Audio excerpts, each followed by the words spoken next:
Jesus new creation ministries ద్వారా ఈ రీతిగా ప్రతిరోజు అనుదిన ఆహారమును మీతో పంచుకోవడానికి దేవుడిస్తున్నటువంటి కృపను బట్టి దేవునికి ఎనలేని కృతజ్ఞతలు. వాక్య ధ్యానములోనికి మనం వెళ్దాము. లూకా సువార్త 2వ అధ్యాయము 11వ వచనం. దావీదు పట్టణమందు నేడు రక్షకుడు మీ కొరకు పుట్టి ఉన్నాడు. ఈయన ప్రభువైన క్రీస్తు.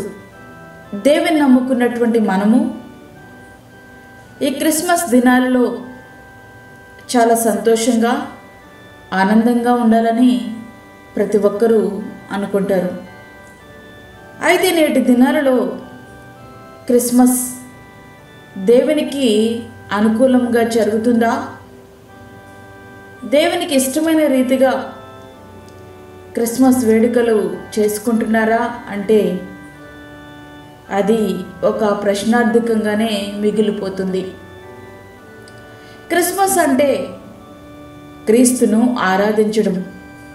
క్రైస్ట్ అంటే క్రీస్తు, మాస్ అంటే ఆరాధన.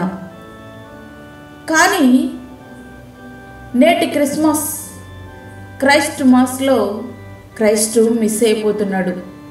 కారణం, నేటి క్రిస్మస్ ఇంటిపైన స్టారు, ఇంట్లో బారులా మారిపోయింది.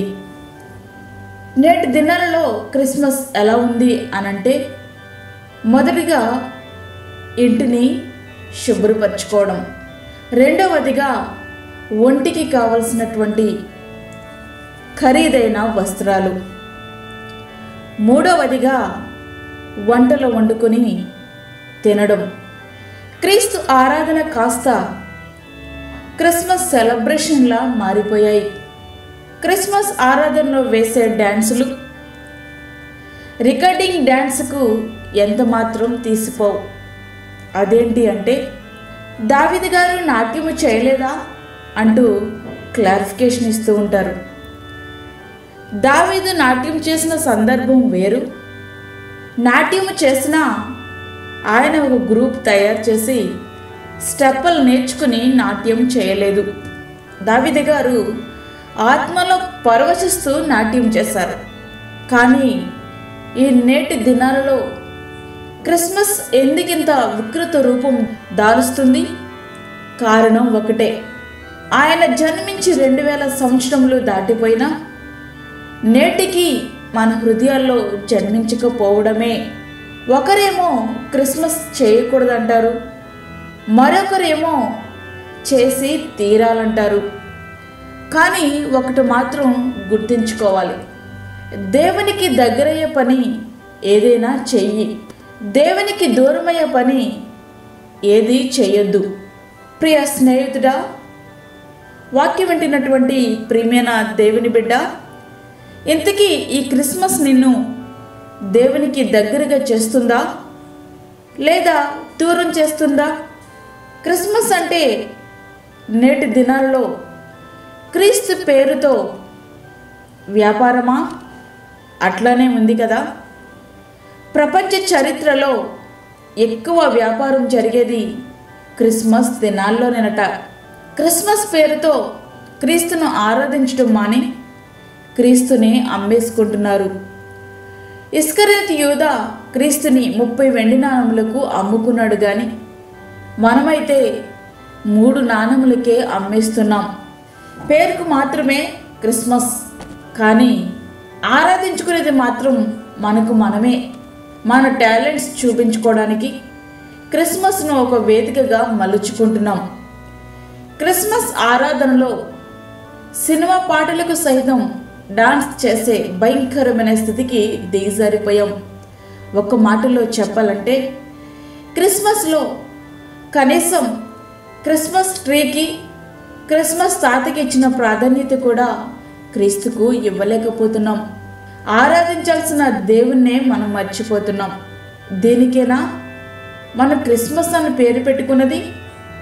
ఆరాధించడానికి మనసు లేకపోతే, ఆరాధించడం చేతకాకపోతే చేతులు కట్టుకొని కూర్చోవడం శ్రేయస్కరం.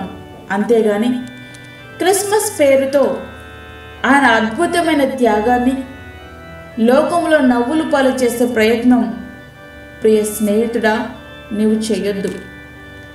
అందుకే ఆయన ఇలా అంటున్నారు, మిమ్మను బట్టియే కదా నా నామం అన్యజనుల మధ్య దూషించబడుచున్నది. అవును, మన ఆరాధన ఆయనకు దూషణ పాలు చేసేదిగా కాకుండా ఆయనకు మహిమ తెచ్చేదిగా ఉండాలి. అనేక మంది అన్యజనులను రక్షణలోనికి నడిపించేదిగా మన క్రిస్మస్ ఆరాధన ఉండాలి. ప్రియ స్నేహితుడా, వాక్యం వింటున్నటువంటి ప్రియమైన దేవుని బిడ్డ, ఇది ఎప్పుడు మనకి సాధ్యమైంది? ఆయన నీ హృదయంలో జన్మించినప్పుడు మాత్రమే. నీ హృదయం ఆయనకి ఇంకా దూరంగా ఉందా? అయితే ఈ దినమే ఆయనను నీ హృదయంలో చేర్చుకో. నీ జీవితంలో అనేక క్రిస్మస్లు దొర్లిపోయాయేమో, కనీసం ఈసారైనా నిజమైన క్రిస్మస్ ఆరాధన చేయగలవా?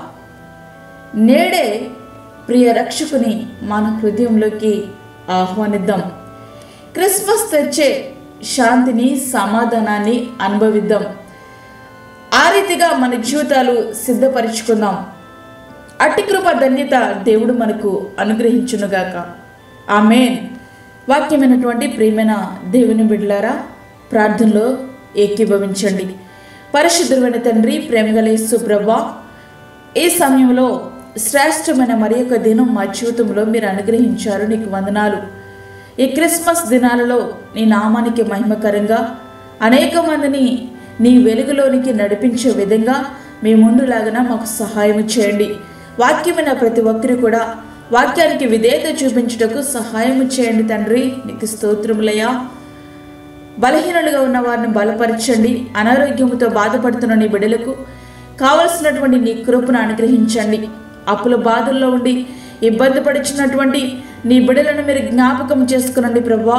గర్భఫలం లేని బిడ్డలకు గర్భఫలము దయచేయండి.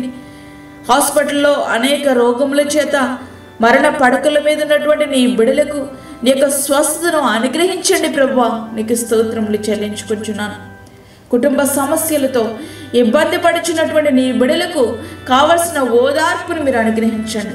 ఈ క్రిస్మస్ దినాలలో సరైన సమాధానము ప్రతి ఒక్క క్రైస్తవ కుటుంబం పొందుకున్నట్లుగా సహాయం చేయండి.